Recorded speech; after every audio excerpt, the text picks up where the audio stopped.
yards out. His deflected shot looped over Harvey Cartwright to give them a deserved lead in the first 45. But in the second half, Pools give it a good go.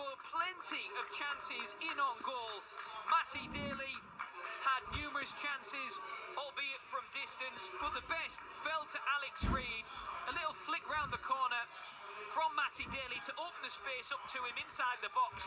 He sat down Marcus Dewhurst in the opposition goal and looked to walk the ball around him, but Dewhurst, scrambling on the floor, reached out and managed to get a glove on the ball to take it off the toes of Reid, and the chance was gone. Topolage had a shot pushed wide. He had a header in the first half, well saved at the near post.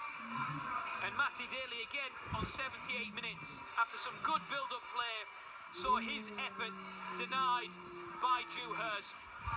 Tommy Widrington, in the frustration of his side dropping further and further back to defend their own goal and to defend the lead, he was sent off after swatting the ball away as it dropped out of play.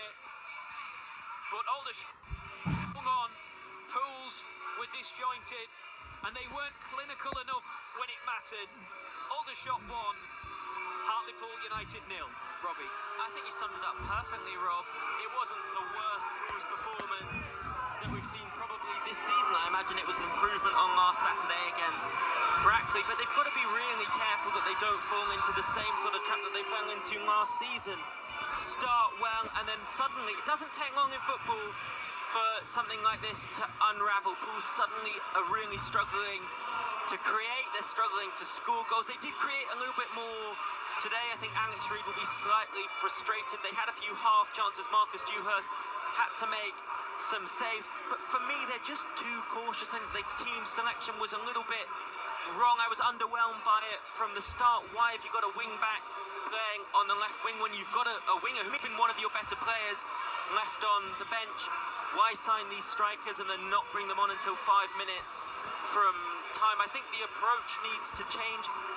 I think the general consensus is that this is a decent Pools squad, a squad capable of challenging. You look throughout it, they've got plenty of experience at this level and higher, but they are lacking, I think, in some areas. For me, they lack a little bit of pace and they lack a little bit of creativity. A couple of things that they lost over the summer. Joe Gray, much maligned as he was at times last year, was always brave enough to play on the shoulder and run at defences, and he always gave them something to think about. They don't really have a player of that ilk, and they certainly don't have a creator-in-chief a la Reyes Cleary or Anthony Mancini. Simon Grayson has got his work cut out if he's going to turn this around, and he's going to need to do so sooner rather than later, because we've said before at Hartlepool United, never feels like you're too far from a crisis, particularly given all that's gone on over the last few years, which have been incredibly frustrating. And again, the supporters that make the long trip today stand in the rain for an hour and a half. They deserve a team to get behind and believe in. I still feel that this squad could be that team, but they're going to need to make changes sooner rather than later if that's going to happen.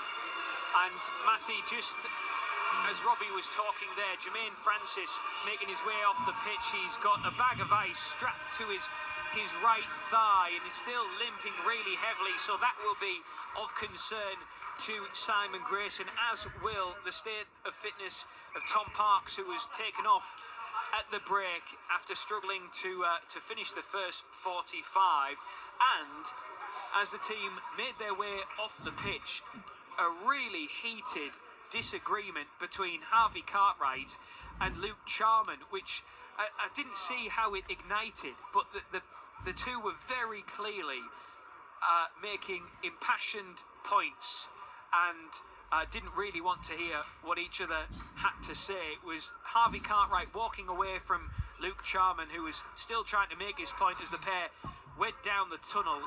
Tom Parks then positioned himself in between the two as they headed on down towards the dressing room, and just further suggestions that at the minute all is not quite right as it perhaps should be.